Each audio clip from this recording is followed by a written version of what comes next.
En direct depuis le palais de justice du tribunal criminel de Dixine, délocalisé à la cour d'appel de Conakry, Sekou Diatea, notre envoyé spécial. Bonjour Diatea.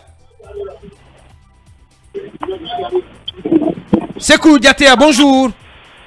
Bonjour Aboubakar Diallo, bonjour à tous. Bienvenue Diatea, allez-y Talibé. Diatea, ce procès du 28 septembre reprend quelques jours après l'attaque contre la maison centrale et l'exfiltration de 4 détenus. Est-ce que vous y sentez de la sérénité sur tous les visages et quel est le climat sécuritaire, le dispositif sécuritaire en place?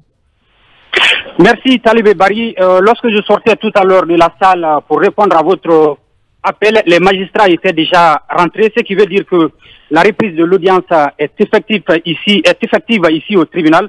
Avant la reprise de l'audience, on a bien constaté la présence des accusés dans le box. Seul le colonel Jean-Claude Pivi est absent, mais il y a lieu de préciser que les nouveaux accusés, à savoir le colonel Jean-Louis Pogomou et compagnie, ne sont pas présents. C'est important de le noter parce que ces derniers temps, on parlait de leur éventuelle comparution pour avoir été inculpés et renvoyés devant le tribunal criminel de Dixine. Peut-être en lieu et place de ces derniers, ce sont les témoins qui seront entendus par le tribunal comme initialement annoncé. Oui. En tout cas, dans la salle, on a constaté la présence du général Ibrahima Baldé, ex-haut commandant de la gendarmerie nationale, Thibou Camara, ancien ministre, et Dame Fatoussi Camara, ex-directrice générale de l'hôpital national. Donc, ce sont des personnes dont les noms sont souvent venus dans le dossier depuis l'ouverture des débats en fin 2022. Sur le plan sécuritaire, on s'attendait à un dispositif sécuritaire impressionnant ce matin ici au tribunal délocalisé à la cour d'appel de Conakry et environnant après les événements du 4 novembre dernier, vous le savez. Mais c'est l'un de tous là, ce sont les mêmes agents de la police et de la gendarmerie qui sont là. L'accès à la salle est facile pour toutes les personnes munies de barges, mais aussi qui se soumettent à la fouille systématique à la rentrée. Et comme d'habitude aussi, toutes les issues qui mènent aux locaux de la cour d'appel sont sous la vigilance des agents. Bien, Sekou Diatea. Donc, en clair, le dispositif sécuritaire n'a pas du tout évolué. Ça n'a pas changé du tout. Allez, bas, Sekou. Peut-être le petit changement qu'on remarque, c'est qu'il y a quelques policiers qui sont visibles avec des armes à bout des bras.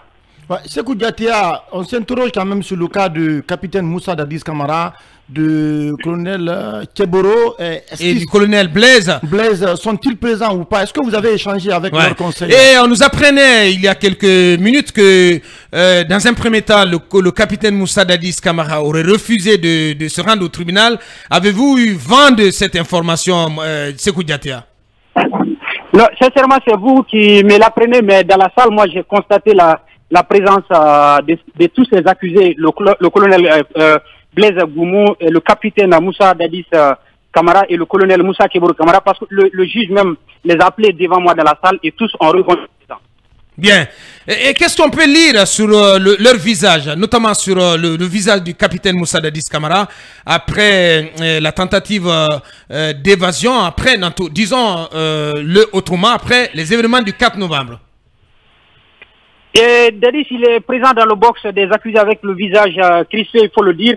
Et il est encore, et comme d'habitude, il est dans son coin parce que quand vous regardez le box, il y a un coin à l'extrémité où il aime s'asseoir le plus souvent avec le colonel Claude Pivi. Ce matin, Claude Pivi n'est pas là, il est seul, assis avec le visage crispé, pour le moment en train d'observer l'évolution des choses. Mais il faut noter que quand l'audience a repris, il y a l'avocat du colonel Claude Pivi qui a demandé la parole pour inviter le tribunal à demander au parquet de la suite du dossier parce que on a appelé son client dans la salle, il n'a pas répondu présent. Il était en train de poser ses préoccupations tout à l'heure au tribunal. L'avocat de Claude Pivi.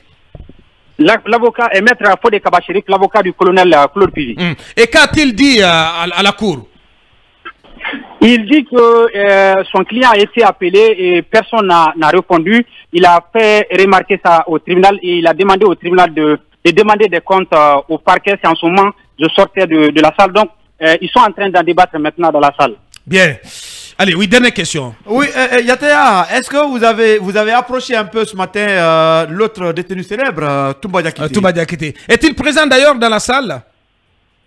Toumba, comme d'habitude, est encore bien paré ce matin. Il est assis devant les autres accusés dans le box avec le visage reluisant. Il est aussi est présent et il a répondu à l'appel du juge tout à l'heure quand je sortais. Bien. Grand merci à toi, Sékou Diatéa Camara. Notre envoyé spécial du côté du tribunal criminel de Dixine, délocalisé à la cour d'appel de Conakry. Merci à toi, Sékou Diatéa, et bon procès à toi.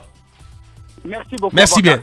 Allez, Talibé, on vient de suivre ce décor planté par Sékou Diatéa. Oui, il y a, on le sent, l'ombre d'un grand absent qui plane sur ce procès. Donc, le colonel Claude Pivy, et vous avez vu la stratégie de l'avocat qui, lui, estime que, en tout cas, son client fait partie des accusés. Est-ce qu'il veut des informations avant d'entrer dans les débats, parce que la description que Sékou Diatéa a fait de la situation semble montrer que c'est, comme cela avait été précédemment annoncé, ce sont les témoins qui pourraient donc commencer à s'exprimer, à déposer ce matin devant le tribunal criminel de Dixine. Donc l'homme de Claude Pivy plane encore sur ce procès dans cette salle. Donc son avocat, bien que sachant que son client s'est évadé, certainement veut en savoir plus auprès du tribunal criminel de Dixine. Ouais. Est-ce que Diatéa nous en dira davantage un peu plus tard? Est-ce que des réponses lui seront données du traitement qui sera réservé au dossier Claude Pivy? Donc, c'est dire qu'à Bouakar, l'ombre de Pivy ne plane pas que sur la cité, que sur le pays. Jusque dans ce procès, tout au long de ce procès.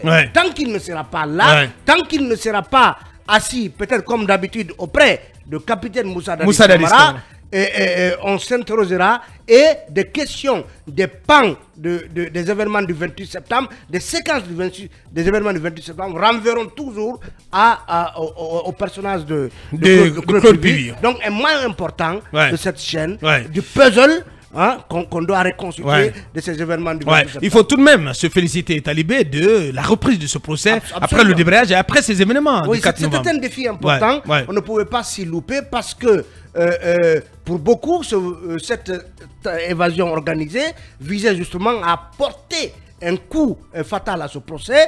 Il n'en est pas aujourd'hui le cas, mais encore une fois, si le défi de poursuivre le procès est en train d'être gagné avec la reprise de ce procès, en espérant qu'il n'y aura ni incident, aucun incident qui entraverait la bonne démarche du procès, mais aussi c'est un défi pour la vérité, pour la manifestation de la vérité, que Claude Pivy, pour l'État même, et pour les victimes et pour le peuple de Guinée, que Claude Pivy soit retrouvé et qu'il soit ramené dans la salle.